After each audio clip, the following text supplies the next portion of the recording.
hyperbola. The ball that you kick. A hyperbola. A hyper what? Bola. So a hyperbola is another type of graph. It's represented by the equation y is equal to a over x. A over x, isn't it? For an example, we might have a graph that says y equal to 1 over x, isn't it? So if it's like this here, we are so sure that our graph has an x asymptote. X asymptote is 0, and also our y asymptote is what? 0. We have those kinds of graphs. So we are sure that our graph has what? An asymptote at 0 and 0. Hence, if we were to draw our graph, we will similarly just come here and draw the graph like this, because we are so sure that we have what? The x-axis is what? The asymptote, and the y-axis is the asymptote. Ne? Any question? So this one we have a positive what? Graph. So that's the x asymptote is 0 and the y asymptote is 0. We don't have the y-intercept, we don't have the x-intercept.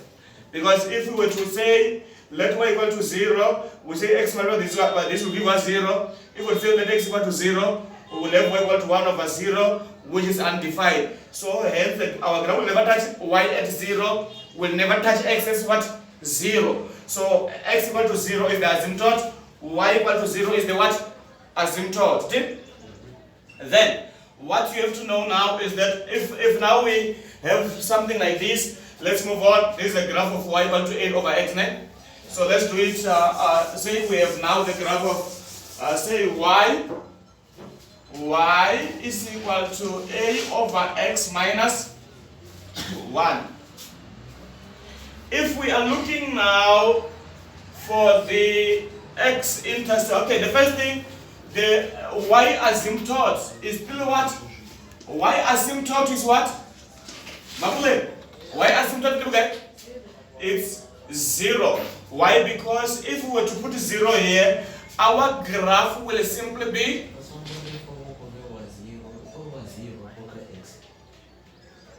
no, I was 0, I agree 0. You put 0 here when you want the y-intercept. So if we were to put 0 here, it will give us a over 0, which is undefined. Let's say it maybe say we have 1 there.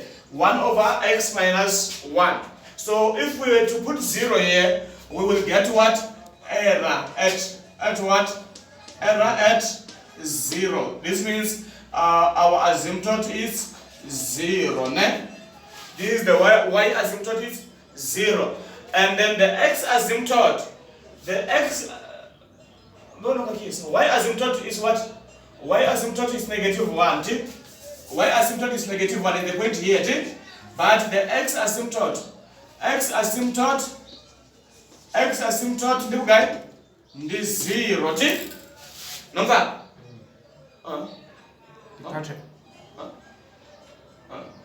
X asymptote is 0. Then we need now to find the x-intercept. X-intercept will let y equal to what? 0, right? We need what? The x-intercept. We let y equal to 0. Then we're going to say 0 is equal to 1 over x minus 1. Any question? Then 1 is equal to 1 over x. Do you see where it is coming from? So we took this negative 1 to the other side, see? And this is always over 1. Then we cross multiply. X equal to 1. So this is our x-intercept, see? So now let's try and sketch our graph. Our graph will simply be something like this. Something like this. We are going to have, we will have what here? We are going to have 1 here. At x as what as our point. We also have the point where the asymptote is -1 at y. We also have -1 here at y.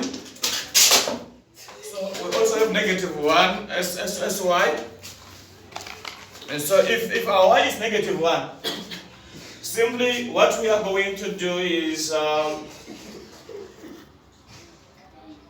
the asymptote is 0. Remember, this point here is the asymptote and this is what is 0, ne? Yeah. This is the asymptote. Then our graph will simply be like something like this.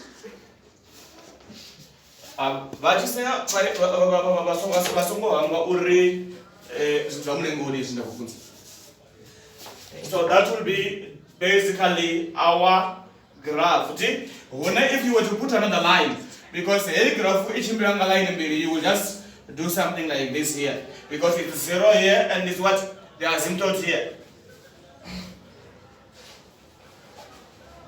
Any question? Any other question that we have? Do we have any other question? Remember, this line here is also our asymptote. It's only we cannot draw it because it's on the what? Y-axis. Okay? Yeah. Are we still together? Yeah. Okay. Yes. Are we still together? Yes, sir. Okay, we have to move on.